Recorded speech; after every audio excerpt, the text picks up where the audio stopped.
Welcome to this week's Virgin Media Future of Gaming update. On this week's episode, we're opening up a toy box, literally by looking at the rise in popularity of games that use NFC readers or near-field communications. Now, given that these games are largely played by young people, you'd think the world of gaming would have come up with a better name for it than NFC, but they haven't. We spent actual minutes of our time researching it and we couldn't find anything. So we'll just call them Magic Touchy toys. Whether that catches on or not, well, that's up to you. If you're not familiar with Magic Touchy toy games, then you're probably not a teenager and you probably don't know who Nicki Minaj is either. Luckily, we've done the painstaking research for you and can tell you loads about both. Minaj aside though, these Magic Touchy toys use sensors to establish communications between two things. In the Magic Touchy toy games like Activision's Skylanders or Disney Infinity, they use the Portal of Power or the Infinity Base respectively to establish connections between the console and actual figurines. The characters and figures in games like Disney Infinity and Skylanders have now become highly collectible, with some, in the case of Skylanders, fetching upwards of $750. We spoke to John Day, who is senior producer on Disney Infinity, to see what he finds most interesting about working on these games. I think that there is something special about having kind of this analog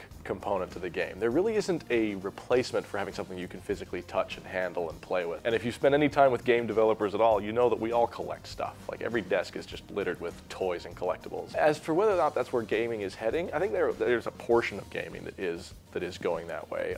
And I'm really interested to see kind of what other developments we have sort of in this category. The most interesting thing about working on Disney Infinity 2 is adding these new improvements to the way characters work and the way toy boxes work, kind of iterating on what we did before with Infinity 1. And then of course the Marvel superheroes, right? I've been a lifelong Marvel fan. Like being able to actually work personally on a Spider-Man game has been, you know, pretty awesome. One of the best things about Disney Infinity, in our opinion though, is the Toy Box mode, which gives players a gigantic games world in which to create levels for themselves and share with their friends online. With over 12 million Toy Box downloads in Disney Infinity 1, it's not hard to see the similarities between this mode and a game like Minecraft, which has been a phenomenal success. One of the things Day talks about inspiring them way more than other games though, is Disney Infinity's own community. I think the most significant mark of success for us is how lively the community is, right? I mean, we've seen thousands of toy boxes submitted to Disney for publishing, and we've had over 12 million of them downloaded. I think having a community like that rally around your product, that's a mark of success. A major motivator for how we develop the toy box comes from the community. I mean, the toy box is a community tool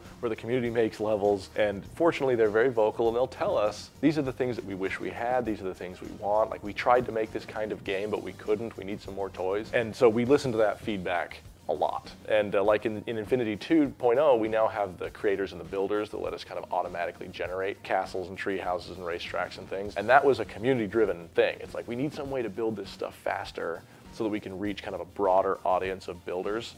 This was a great way to do that. The popularity of these games is only going to get bigger, and with Nintendo's own Wii U shipping with NFC technology already implemented in the gamepad and their Amiibo range of collectibles launching this Christmas, Magic Touchy toys and NFCs represent a way for developers to keep gamers on the hook long after a game is launched. That's it for this week's Virgin Media Future of Gaming. We're off to play with more Magic Touchy toys.